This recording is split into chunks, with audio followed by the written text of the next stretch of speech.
বাংলাদেশের স্বাধীনতার মহান স্থপতি বঙ্গবন্ধু শেখ মুজিবুর রহমান ভাষণ দিয়েছিলেন, তোমাদের যা কিছু আছে তাই নিয়ে শত্রুর মোকাবেলায় প্রস্তুত থাকো।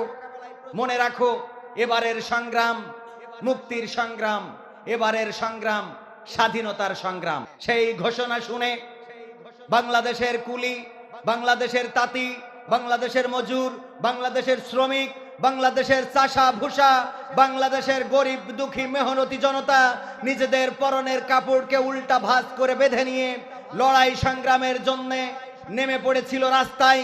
9টি মাস যুদ্ধ করেছিল।